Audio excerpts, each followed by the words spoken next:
Hallo julle en baie welkom. As jy in matriek is met geskiedenis, is hierdie vir jou. Ons gaan China se storie na 1949 heeltemal uitmekaar trek sodat jy daai eindeksamen 'n slam dunk gee. Reg, kom ons spring dadelik weg. Hierdie vraag, dis die een. Dis die kernvraag wat jou eksaminator wil hê jy moet kan antwoord. Alles wat ons vandag bespreek, bou direk hierop. Hou dit is heeltyd in jou agterkop. So, hier is ons plan van aksie. Ons gaan eers kyk hoe die wêreld gelyk het in 1949. Dan, superbelangrik, ons gaan definieer presies wat 'n supermoondtyd is. Daarna duik ons in die malheid van Ma se China en maak seker jy bly tot die einde, want ons sluit af met 'n vinnige opsomming van presies wat jy vir die eksamen moet weet. Goed, eerste dinge eerste, die konteks. Jy sien, om te verstaan hoe China so groot geword het, moet ons eers verstaan hoe die wêreld gelyk het net na die Tweede Wêreldoorlog. Dit was 'n heel ander plek. Stel jou dit voor, die wêreld was basies in twee kampe verdeel. Dis 'n bipolêre stryd genoem. Aan die een kant het jy die VSA en sy vriende, en aan die ander kant die Sowjetunie en sy vriende. En toe, skielik, in Oktober 1949, verander die hele spel. China, met 'n reuse bevolking, word kommunisties.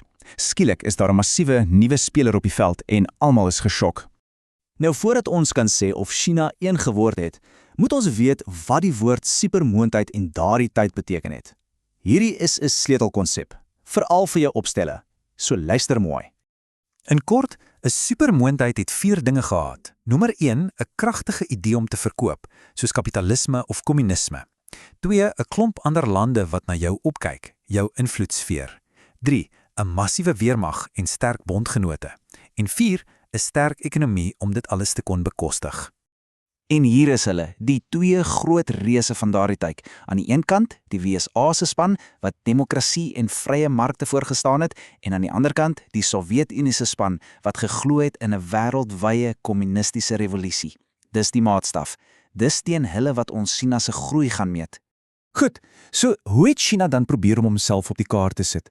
Wel, dit was alles behalwe 'n gladde rit. Die eerste paar dekades onder Ma Zedong was, om dit sag te stel, 'n absolute gemors van interne chaos en 'n dramatiese breek met sy heel magtigste vriend. OK, die kulturele revolusie. Julle moet hierdie een ken. Mao het dit begin om sy eie mag vas te byt en ontslae te raak van enige iets wat ou of nie kommunisties was. Hy het toe die jeug, die rooi gardes, basies op die land losgelaat. En die gevolg, totale chaos. Skole is gesluit, die ekonomie het gaan staan en die hele generasie is getraumatiseer. En terwyl al hierdie chaos binne China aan die gang was, was daar 'n selfs groter drama aan die buitekant. Jy sien, China en die Sowjetunie, die twee kommunistiese reuse, het van beste vriende verander na aardsvyande. En die konflik het vinnig baie persoonlik geraak. Die Sowjetleier Khrushchev het gedink Mao is roekeloos en heeltemal te gemaklik met die idee van 'n kernoorlog. Hy het homself 'n waansinnige op 'n troon genoem. Dit wys jou presies hoe diep die haat tussen die twee leiers geloop het. So, waaroor het hulle beklei? Dit het alles gegaan oor wie die regte soort kommunisme het. Die Sowjets wou dinge met die Weste 'n bietjie kalmeer. Mao het gesê, absoluut nie, die revolusie moet aanhou. China het geweier om die nommer 2 in die kommunistiese wêreld te wees. En hierdie skeuring, dit was krities, want dit het China gedwing om sy eie koers in te slaan. Hulle was nou 'n onafhanklike mag, lojaal aan niemand nie. So, nou is China alleen. Hulle het met die Sowjetunie gebreek. En dit lei toe tot een van die mees onverwagse diplomatisiese skuwe van die hele 20ste eeu. Hierdie is 'n klassieke eksamenvraag. Hoekom het China skielik met die VSA begin vriende maak? Wel, die antwoord het 3 dele. Eerstens, die vyand van my vyand is my vriend. Hulle het Amerika nodig gehad om die Sowjetunie in toom te hou. Tweedens, hulle wou internasionale erkenning hê vir alle setel by die Verenigde Nasies. En derdens, hulle het besef hulle het westerse tegnologie en handel nodig om te kon oorleef en groei. En die hoogtepunt was hierdie oomblik, die Amerikaanse president Richard Nixon wat China in 1972 besoek. Niemand het dit sien kom nie. Hierdie beleid van rapprochement, 'n fancy woord vir die herstel van vriendskap, het die Koue Oorlog heeltemal omgekeer en China stewig op die pad na wêreldmag geplaas. Goed, kom ons maak 'n finale oordeel oor die Ma-era.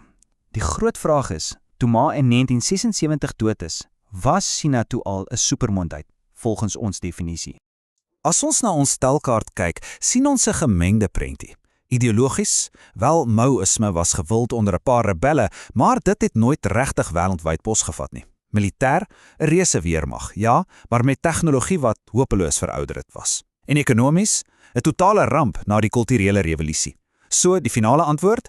Teen 1976 was China 'n belangrike opkomende mag, maar nog nie 'n volwaardige supermoondheid nie. En dit bring ons by die laaste stukkie van die legkaart. Na Mao het nuwe leiers oorgeneem en China se deure vir die wêreldekonomie oopgemaak. Dit was hierdie skuif weg van revolusie na ekonomie toe wat die fondasie gelê het vir die ekonomiese reus wat China vandag is. Reg, penne en notaboeke gereed? Hierdie volgende paar skyfies is jou cheat sheet vir die eksamen. Dis presies wat jy moet onthou. Kom ons gaan vinnig daardeur. Vir die kulturele revolusie, onthou hierdie 3 sleutelwoorde: suiwer, chaos en isolasie.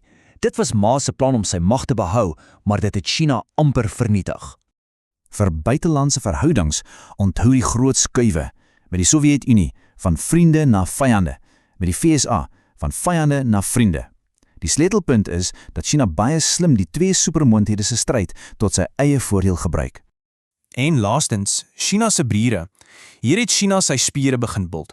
Onthou net die hoofpunte. Hulle het beheer oor Tibet geneem, 'n grensoorlog met Indië gehad en die spanning met Taiwan bly tot vandag toe 'n kwessie. Dit wys China se groeiende selfvertroue. En ons sluit af met 'n vraag om oor te dink vir daai A+ opstel. Dink daaroor.